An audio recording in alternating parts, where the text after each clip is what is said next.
I've always believed that global success can be achieved from any pocket of the world. Being here in rural Cape Breton throughout the pandemic has proven this, not just for myself, but for entrepreneurs everywhere who've adapted and found opportunities in spite of significant challenges. So many people have inspired me throughout my career and continue to every day, from small business owners to international leaders. People across our country are taking risks and betting on themselves in pursuit of their passions. I'm launching these platforms to spark conversations about what it takes to succeed in business and life. If you want to stay connected and inspired, follow along.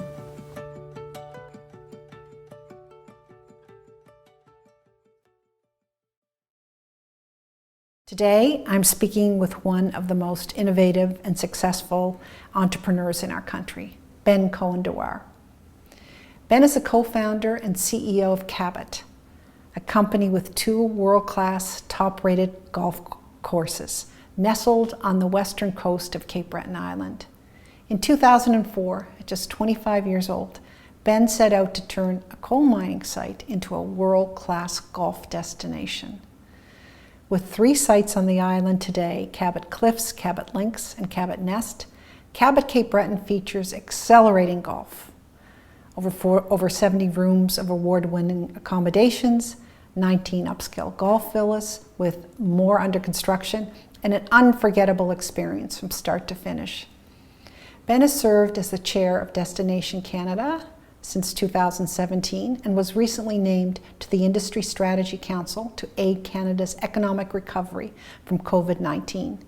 He's a member of the Young Presidents Organization and has served on the Golf Canada Foundation and Cape Breton University boards. Governor General David Johnston awarded him the Meritorious Service Medal in 2017. Now a father of 3, Ben is hardworking, driven, and above all, passionate about the game of golf and the profound impact that it can have on remote islands like Cape Breton and like St. Lucia. Ben and his team have helped show the world just how unique Cape Breton Island truly is and the magic that happens on this island. Ben is a dear friend and someone I'm inspired by. I know this talk will interest listeners from Cape Breton and from all over the world, and will have you wanting to book your next vacation to Cabot Cape Breton.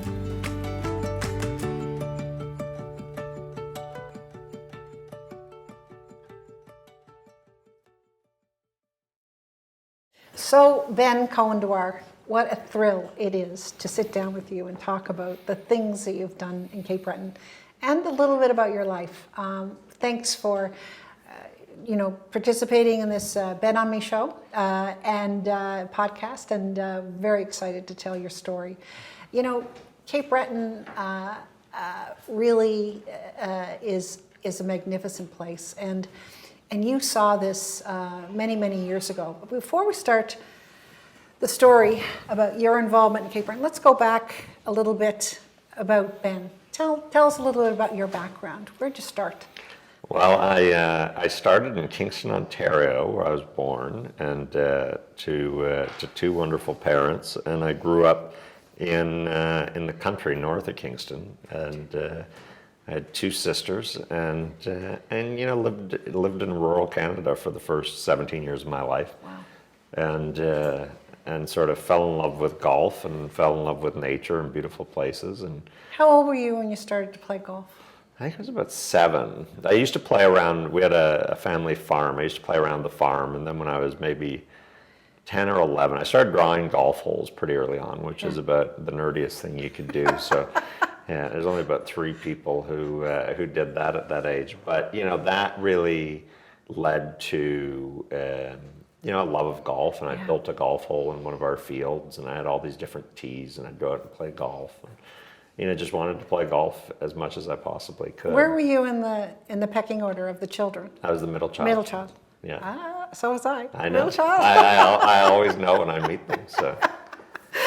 That's terrific. So you started that creativity and the design element at a very, very young age. So what happened after you finished high school?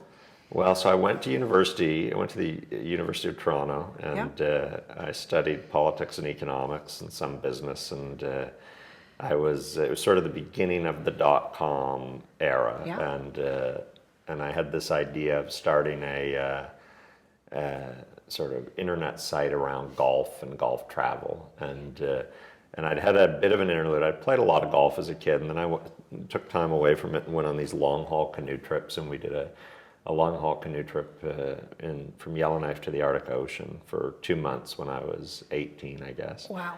But then I came back to golf and thought there was something to do around golf. And I remember I went and saw the head of U of T and said, there's a course called Starting Your Own Business, a 4th-year commerce course. Okay.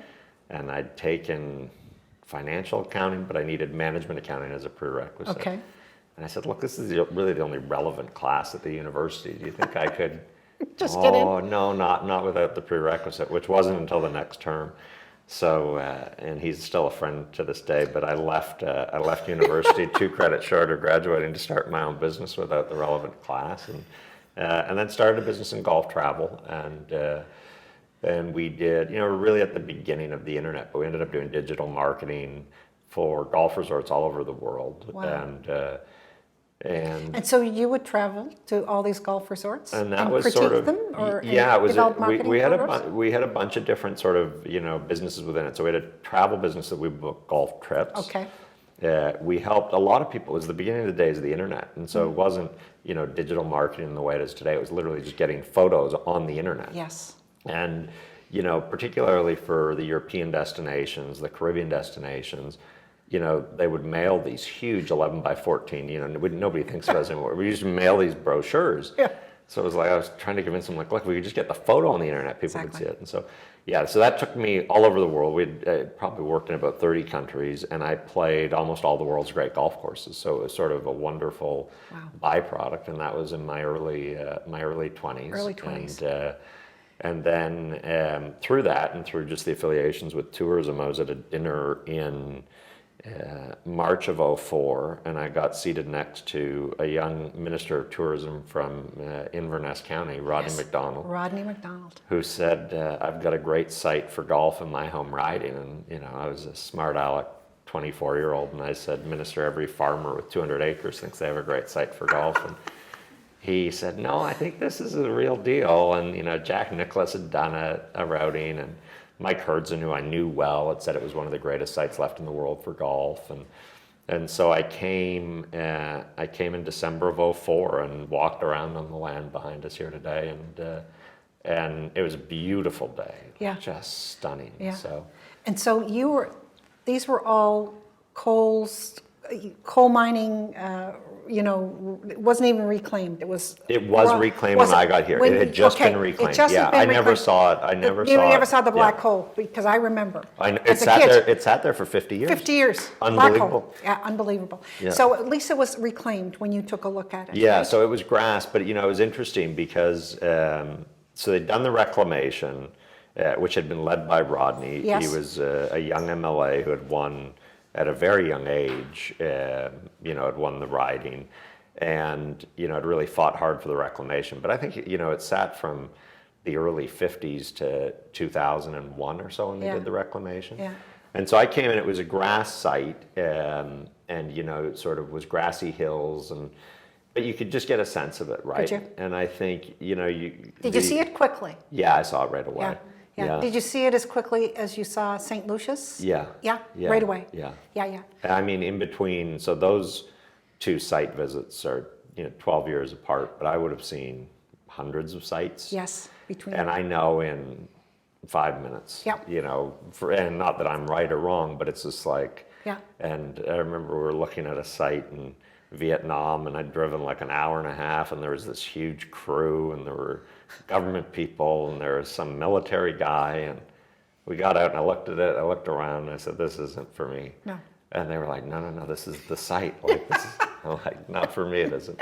So, yeah, I always sort of feel like I know when I stand there, just I either feel it or I don't. But the thing that's so interesting about this was, and obviously Cape Breton with great links to Scotland, but the great golf in, Scotland and Ireland Yeah. was built 400 and 500 years ago, and the towns grew up around the golf. Yeah. And so I think not only was the land so suited to golf, and that wasn't my idea, the town had meetings in 1969 about building golf here. Yeah. But it was that there was a town already built, a mile of ocean frontage, and Yes. you could build a links course. And it was just like, Yeah. how in the world has this not been done? Yeah. And I just thought, God, this is so obviously a good idea. And then And you were 24. I turned 25. I was 24 when I met Rodney, and then I had my birthday and I came here. Wow. Isn't that a great story? You have another Cape Breton connection. I do. Yeah. Tell us about that. Well, so my wife, Allie, and I'd come to Cape Breton as a child, maybe when I was 6. I remember a little bit about that. I remember I have 2 memories, but Allie had brought me back, 25 years ago now, to meet her grandparents. And we didn't come to Inverness. I'd been to Cape Breton.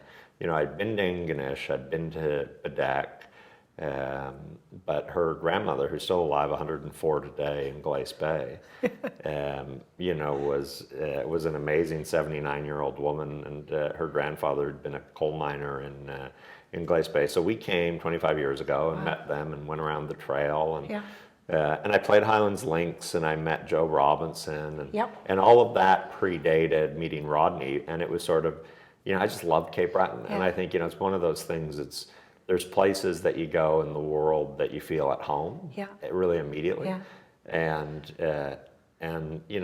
physical beauty, sure, people, but there's just more than that. It's sort of like this steep. And so I think I was so open. I loved Cape Breton. Highlands Links is my favorite golf course in Canada. Gorgeous. And so, I think I was just so open to it when Rodney said it. And Rodney sent the photos, and they were all aerials of the site. And so the site looked very flat. Flat's not good for golf. And Cabot Links obviously is anything but flat. When you see it, it's quite rolling. But when you look at anything two-dimensionally, it looked quite flat. So when I got here, I was most surprised by the undulation in the terrain. Great. And you saw it. You saw the 18 holes. Yeah. You started with 10. Well, like everything we did wrong. Everybody kept telling me we did everything wrong. So I don't think so. That was one more thing. I don't think so. Yeah. But we had, obviously you build golf in Canada, and you can't seed. You don't seed all 18 holes. You sort of seed 2 or 3 holes at a time, as we're doing in St. Lucia right now. But in Canada, we got about 10 holes that were done. We got 12 holes that were done. And then we had the 6 that we had to finish the next year. And so we thought, well, we could open for preview play, we called it. Yes.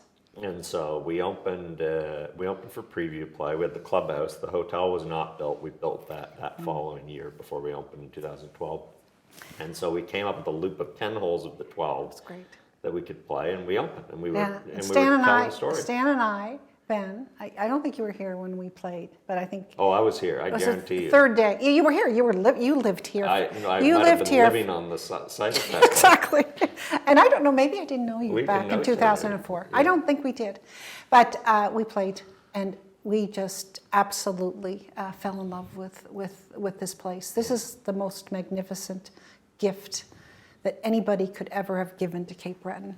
And the fact that you love it so much, and even when I met you a little bit earlier, and that's so good to be back. It's so good to be back, and it is. It's and you lived here for how long while you developed this? For 8 years. So I came and saw the site. Thought it was a slam dunk, made perfect sense. Went back and was told it was a terrible idea repeatedly, and it would never work, and I should abandon it quickly and forget about it. And that sort of glosses over 4 really hard years to get to. A place where we acquired the land, which was not easy, very difficult, and nobody had been able to do that, which is part of How many parcels of land did you have to pull together? There were 13 parcels in that initial transaction. Okay. And then subsequently, we bought a lot more land than that, and that was, in hindsight, that was the hardest part. Yeah. But convincing people that building a golf course, in a community of 1,500 people, 1,200 people, was not easy. Was not easy. It was an uphill battle, and but I love that you never gave up. I loved how you stay positive. Yeah. We watched that, huh? That was tough. Yeah. Some people just really resisted it. Yeah. But no, man, and I think, I mean, there's different things, right? There were, I think it's a real lesson in the optimism required for yes, entrepreneurship. absolutely. And you also watch how people conduct themselves. All the people I love and, associate with, they didn't say it was a terrible idea. No. It might have been skeptical, but, and then there was a real skepticism in the community because they'd been talking about golf at that point for, years. 35 years. And, I remember there was a fella at the gas station. I said, what do you think of that golf course? He said, oh, that's never going to happen. And, the day before we opened the hotel and everything, we had the New York Times, Bill Pennington from the New York Times was here. He did a beautiful piece that opening weekend. And, somebody said, and we had the tents going up for the opening. He said, what do you think, what do you think of the golf course now? He said, they're not open yet. So I think, there was a healthy dose of skepticism, as there should be. There should be. As lots of people had come and had big promises and, not delivered on them. Yeah, yeah. And so, but, we got so lucky. Mike Keiser built Banded Dunes, which was really the exemplar for what we were trying to do. When did Mike get involved? Mike got involved, so I came in 2004 and I started assembling land. And I think in hindsight, nobody thought we'd be able to assemble the land because nobody had done that, right? And if you'd asked the group that had been with Jack Nicklaus or the other people, everyone said, you couldn't get the land together. Yeah. And so, I just didn't, I didn't have anything better to do. And I guess, I didn't think it couldn't be done. So, just kept away at it. But that took, we closed on the land in November of 2007. Okay. So it was almost 3 years from when I got here to get all of that land assembled. And, and then the permissions to do it. And, and so Mike partnered with me late in 2007. Okay.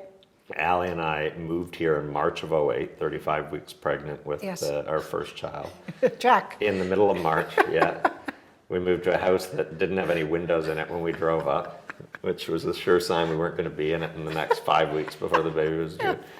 And then we started construction that summer, and it was, sort of magic, right? A dream come true. And you think about all the, the elements of risk as an entrepreneur, and you think about, now all the risk was out of it. We were here. Mike was a great partner. Mike called me in October of 2008, and I was in Bandon, Oregon with my dad, who had retired, and I'd taken him to Bandon Dunes as a retirement gift. And he said, look, we got to put the project on hold, because the financial crisis was happening and it was melting, the world was melting down.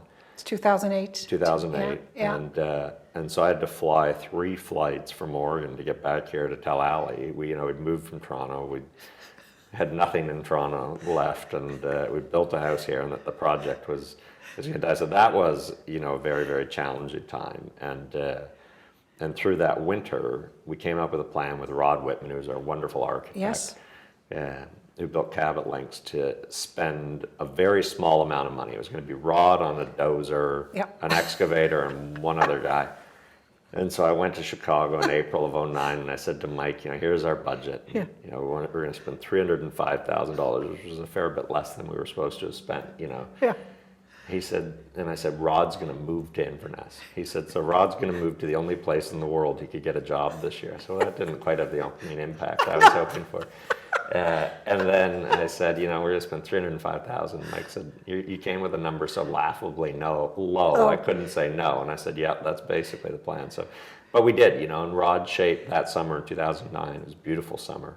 Shaped all 18 holes, and you could see it, And I mean, Rod can see it, I could see it, but now you could see the outlines of the golf greens, you could see the fairways. Did it make a difference once the outlines were there? I think it did, but I think the other thing is it was progress, right? Yeah. So again, I think there were a lot of people that winter, and and again, healthy dose of skepticism is natural around development, but there were a lot of people thinking, okay, now it's not going to happen again, you know, and people maybe not wanting to get their hopes up and have it dashed. But so I think seeing it happen, sort of led to the optimism and, just that sense of this is still going on. And that summer, there were 4 golf courses, Golf Digest said, in the world under construction. Yeah. And there would have been, for the previous 3 decades, hundreds of courses. Wow.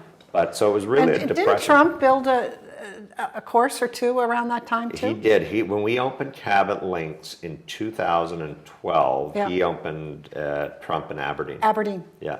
Yeah. Which he proclaimed the greatest golf course in the The world, but it wasn't because Well, then Golf Digest said we were better than it that year. So I think that I don't know if that meant declared it. we were the best in the world. But we'll take it. No, That's it's a great. beautiful. That's a beautiful site. Yeah, That site in Aberdeen. we've seen that site. Yeah. Stan and I saw that site. It's a gorgeous site. Yeah. Yeah. Now he had a lot more trouble with the community than. Yeah, he did. You know, I mean, we had our fair share of Yeah. challenge with the community, right? I mean, I think and again, it's one of those things, you know, in the face of opposition. Yeah. And it's sort And of. every entrepreneur faces this. I Dan. think You know what? so. I In think some so. form or other. Oh, right? sure. You know. And you know, I think we were, you know, I was so blessed to know so many of the great Atlantic Canadian entrepreneurs, and Yes. I think it's a part of Atlantic Canada, and you know, heaven forbid you'd say it out loud because they don't want to be celebrated, but you know, in the hard times, all of the terrific entrepreneurs who were many years my senior Yeah. would call me and say, this is Encourage you. nothing, keep up the good work. You Yeah. know, even last year in COVID, the voicemails that I got from people saying, you know, you built a great product, Yeah. don't, you know, stick with it. And so you sort of know that. But I think the other thing is I'd grown up in rural Ontario, in a town that was, you know, in a community that was more rural than Inverness. And so I think I knew, you know, and I guess I've lived in rural Canada more than half of my life, and in Toronto, the remaining. And I sort of got it, right? But I mean, I felt at home. I felt like I was a part of the community. I knew the dynamic. But I think the other thing that I wildly underestimated was I came with youthful optimism about, you know, unemployment was quite high, as Yes. you would remember in Inverness, and I think, you know, fair to say the community was less vibrant, you know, than it is today, and I think, you know, I came and thought, oh my God, we're going to build these golf courses, and we're going to build hotels, and we're going to create hundreds of jobs, Yeah. and people are going to Love it. And it was like, oh, maybe not everybody, but you know what you But a realize lot is change in Yeah. a city is constant. It is. You know, and so you live in a city, you can't really be against change No. because it just changes around you every day. Yeah. But rural Canada, rural world had not changed in 50 years. Exactly. And what, you know, as you understood the perspective, and I remember there was, you know, a big reporter was here and was talking to somebody, and when he really got to the crux of what they were opposed to, they said, well, I don't want anything to change. Yeah. And there's a huge fear of change, Yeah, there right? is. And I remember that those, you know, our initial staff meetings before we opened, and there was a real fear that Americans were going to be mean. Okay. But this was a real question. Yeah. And, you know, you sort of realize like Inverness was just not on the tourism trail. Yeah, that's right. You know, really. Totally. And Yeah. for all of those times I'd come as a tourist, I'd never gone. No. So- Interesting, really interesting. But man, you know, I know it was tough, but I'll tell you, the people of Inverness and many of the people that I speak to directly are so impressed with what's happening here. How many people do you employ between the Cabot Links and the Cabot Cliffs? So I think we had, you know, 700 in 2019. Last year in COVID, that Yeah. number was, you know, sort of 250. So, you know, you think about, And what's the population of Inverness? you know, I think it's almost 2,000 2,000 people now. Yeah. So you employ 700. I know some of them are not, you know, living here directly, but Well, and you know, and Port Hood to Yeah, Marguerite Reed and, to and so on. I Mabou, mean, yeah. I think, you know, again, the challenges, and it's not, you know, it's not been, as we've said, you know, all easy. But one of the challenges that I really see, you know, having been away for a while, is the effect of short-term rental. Yes, I know. You know, vacation rental on the housing stock. So what's really, to me, acutely interesting is there's a real housing shortage. there is. In Throughout Inverness. Nova Scotia, by the way, now. Throughout Nova Scotia, Yeah. throughout rural world, but you know, that is a real constraint. It is. And it's a real challenge, and you know, I think most, I remember there was a great priest who said, you know, any rural community would give their eye teeth for these problems. Yeah.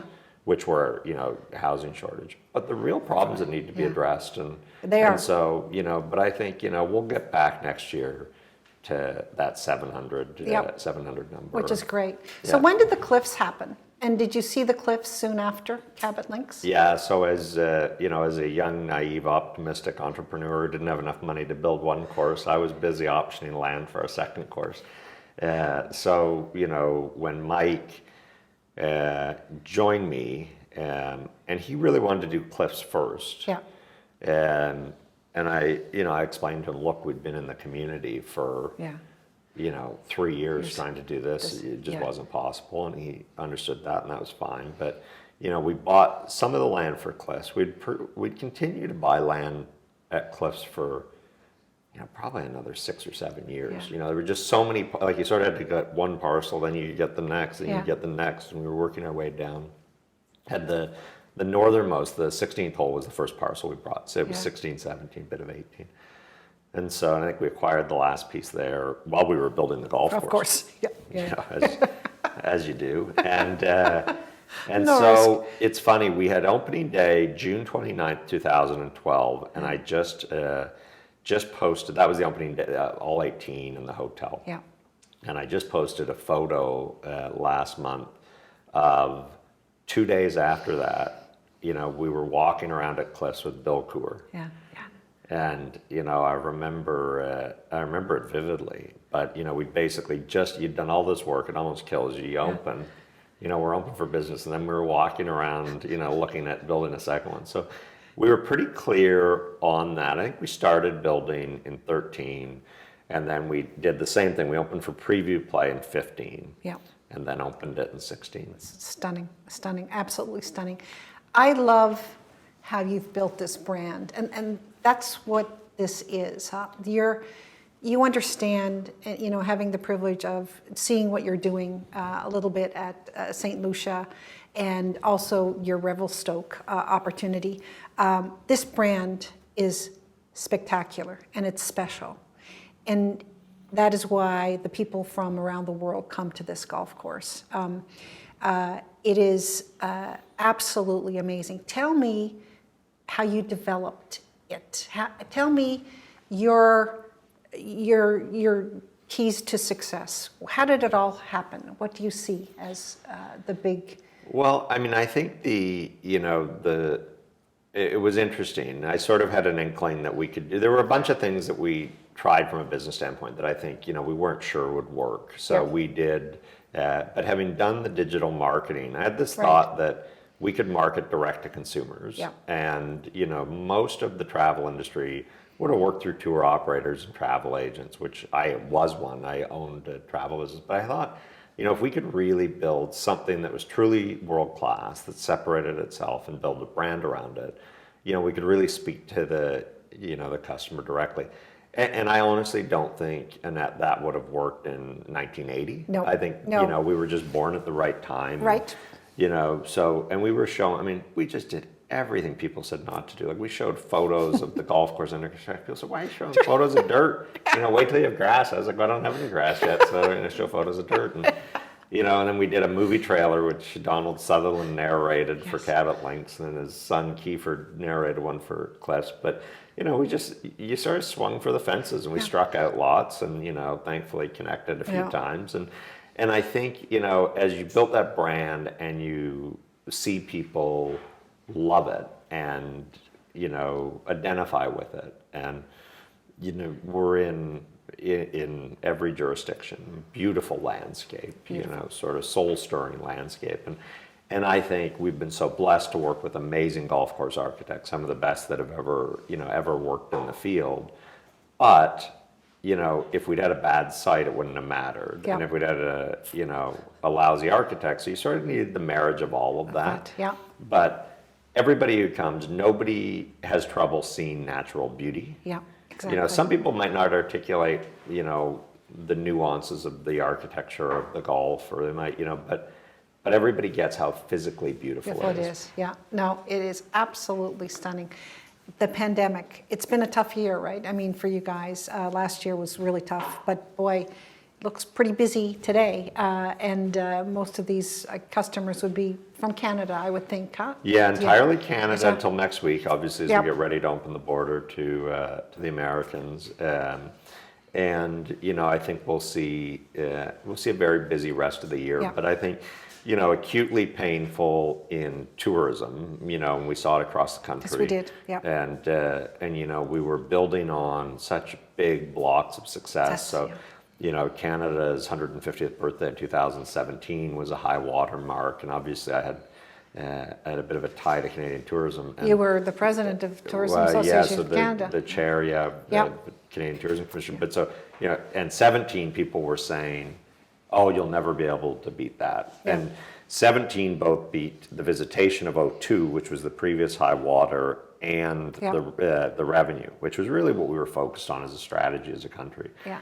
And, I remember hearing from a bunch of people, oh, you'll never beat Canada 150. And then 18 beat 17, and Yeah. 2019 beat 18. Yeah. And 2020 was set to be by far the most record year in Canadian, like really, really, really, really bright. And if we had sat and thought, through a weekend risk session about all the risks, You'd never thought of this one. you'd never thought, and there I'm sitting in Toronto, I couldn't come. Exactly. Like, what? So, it was a brutal year. It was Yeah. brutal on our team. Yeah. It was brutal in the community. Yeah. Brutal not to be able to employ as many people as we had. Yeah. And so many wonderful people have been a part of the success from the early days. Absolutely. And you have a lot of original people here from the Absolutely. early See days. all the faces, yeah. Oh, it's so much fun to Well, see. To come and back. so I think that part of, very, very difficult time, to get through, and very difficult decisions. But, I think what we've seen in the U.S. is leisure, in beautiful places has actually had a great year last year. Sure. Yes. Yeah. And this year is city tourism hasn't quite come back. Yeah. I think it'll take a bit more time, but I think, going to places that are beautiful, wide open spaces, being in nature is, Yeah. pretty special. It really is. No, it really, really is. I love how you've contributed to Canada in the various roles that you've had. I know that you're an economic advisor to the feds and have been, chair of the Tourist Association. I know that you were on the board of governors of Cape Breton University. I love that a guy from Ontario really commits himself to this place. And I just am so impressed that you have continued to do that, Ben. And the fact that you come back the first day that you can get back here, or the first week that you can get back here with your family. It's such a cool story, and it's just beginning. You're just a kid. When you think of the number of years that I've been in business, and I look at what the runway that you have, it's just enormous. Tell me what your enterprise looks like in 5 years and in 10 years. Well, I think, again, in the lessons of entrepreneurship that,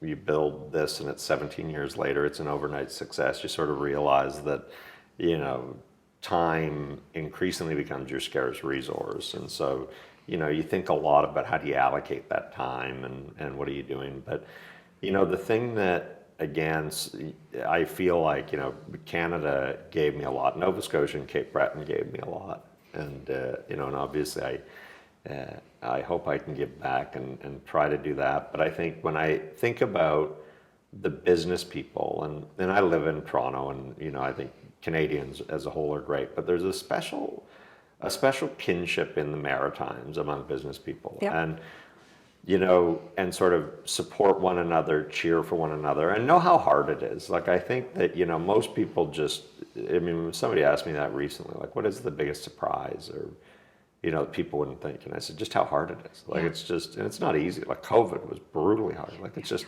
it's just hard. It is. And, Yeah. and I think when you meet people who are both optimistic and know that, it's special, right? You sort of have a special kinship. And I remember we were having a dinner here a couple of years ago, and it was around the Cape Breton University fundraiser, and Mike Weir was here. Yes, He was yes. a wonderful guy, and been a wonderful supporter of Cabot, and obviously a legend in Canadian golf. And we were sitting at a dinner table, and there were a handful of, your friends who would have all been in their 80s, I guess.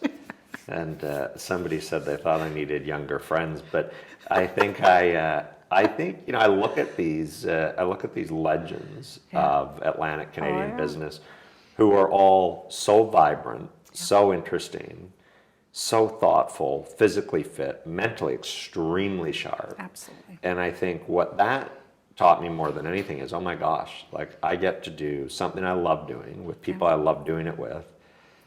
There's nothing in the world I'd rather do. Yeah. And originally I would have thought, oh, you develop it and somebody offers you money and then you sell it, and you're sort of like, well, it's so hard to do and I love doing it. Why would I ever sell it? Yeah. And I can keep doing this so I'd say I've got a good 48 years left in me of doing it. That's great. And when you take that time horizon, and you realize you're a steward of the land, and we aren't in a business that we could pick this up and move. No. So you have to be community minded, you have to be thoughtful, you have to think about the very long term. And, and I love the people. I think the people here were so much of what made the brand originally. And I think, keeping that tie as we go to other, other geographies, but I think the themes are the same. And look, you can't have two until you have one, and you can't have three until you have two, and you can't have 10 until you have 9. So I think, it's just keep doing it. And there's nothing, I can't get hired to do anything else. I'm sure of that. And so I'll just keep doing it as long as I can. You built 2 great facilities. Matter of fact, the third, the Nest, a 10-hole little course next to the cliffs. But your aspirations are greater, and I see that you have started and announced St. Lucia, Cabot, Revelstoke, and I'm sure that you continue to look around the world for these amazing resorts. Tell us about St. Lucia and Revelstoke. Well, and I think, obviously from the outset of building Cabot, and I remember when we opened the 10-hole preview, this is the turtle logo I'm wearing today, which is St. Lucia, but it was the ship, and it didn't say Cabot Links. Okay. And if you ever want a little dose of humility, start a business. But I remember this guy kind of saying, "That's the dumbest thing I've ever seen. Why does it say links?" I said, "Oh, because we're going to do more of them, And he's like, "Well, that's stupid. You'll never get to do more because nobody will get to the first one because your logo doesn't even say what you're about." But I think to watch Cabot in the golf vernacular get there, I think is really exciting. And St. Lucia is, much like Links and Cliffs here, is such a spectacular site. And Bill Coor and Ben Crenshaw, who obviously built Cliffs, and I remember, I grew up idolizing these guys, right? And you're walking around with them, building golf, and I remember just in Cliffs really trying to pinch myself and say, this is amazing. So now we get to do it in St. Lucia again, and they have 9 greens on the ocean, and it's just so spectacular. And then Rod Whitman, who built Cabot Links, is doing Revelstoke, which is under construction, which is great because Rod can drive there. He lives in British Columbia, so he can drive there. And it really is a function. It's the exact same thing. Same concept. Same concept. They're different, right? They're different. It's the same customer, but it's different usage. So Revelstoke is obviously before we ever got there, an amazing destination.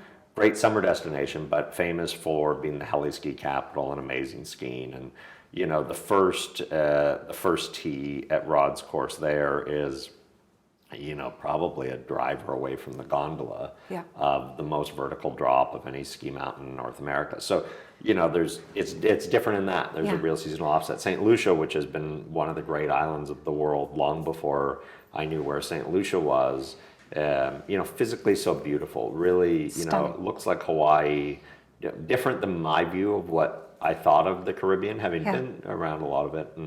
And the site's so spectacular. So I think, really just building anchored in really world-class golf. I think people go to St. Lucia, it's certainly more families. It's intergenerational travel. It's, traveling with, parents, with children, with grandchildren. These are, sort of the things you really see in that. So it's a different, there are nuances on it, but anchored in, world-class golf, and, sort of continue to do it. And we, keep looking for great places to do it, and locations that we love, that, you feel sort of a special kinship with when you're there. So. And the real estate, increasingly, the way you're doing the real estate is stunning. I think the design of all the buildings you have around the cliffs and the links are stunning. But I love the way that you are doing that too. And tell me, do you see an opportunity of more growth? What will the Revelstoke buildings look like? What do you see there? What do you envision there? Well, I think the key that we've realized, and we were so lucky from a golf standpoint to work with world-class architects, and here in Cape Breton we've worked with 3 Halifax-based architects, and really wanted, it not to look like Cape Cod. No. Inverness was obviously a mining town. Didn't have, sort of, if you'd put in sort of Cape Cod style, it would have looked like you were Disneyifying it. Exactly. So we really wanted the architecture to be, of a vernacular that was of the place. And the same way we approached the land with golf and trying to find the best holes.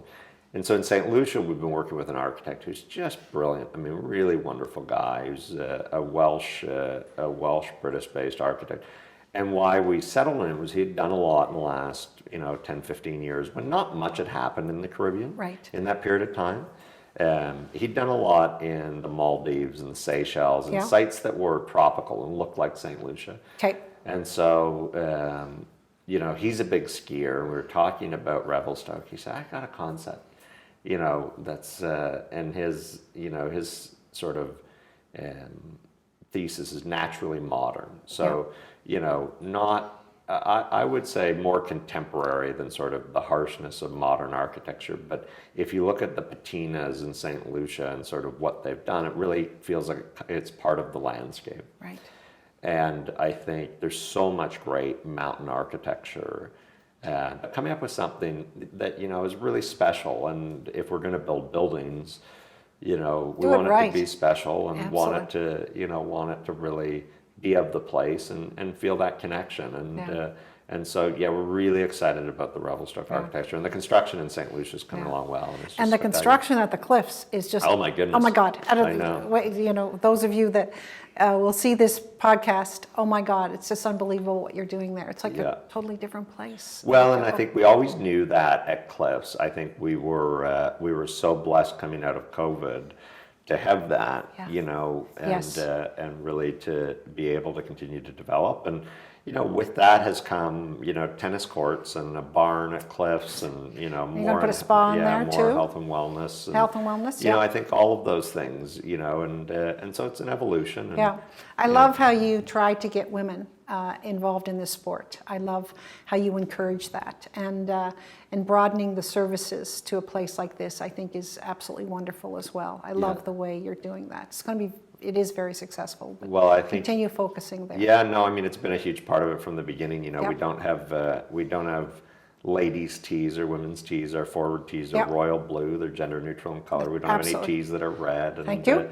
Yes. And it's it's been amazing, because I think Cape Breton is such a magical destination, and one that has attracted so many people. And so rather, than just groups of guys playing golf, we've seen a lot of spouses. We've seen a lot of women golfers, and it's been a wonderful part of it. No, it has been. I have a dream. I don't know how many golf courses that you will have in 10 years, but I would love to be able to go to each one of those over a period of 2 months. We need to clone you and have other people have the same dream. That would be good business. Think of that. Think of that. I'll tell you, because we love the diversity of playing different courses, right? And if we had the chance to play the 5 or 6 best courses in the world, oh my God, what a package that would be. So it's a little marketing. I like it. I like it. We'll take it. Always looking for good ideas. Absolutely. I'm the retailer, as you know. I know it. I like it. That's great. Thanks so much, Ben. Thank you so much.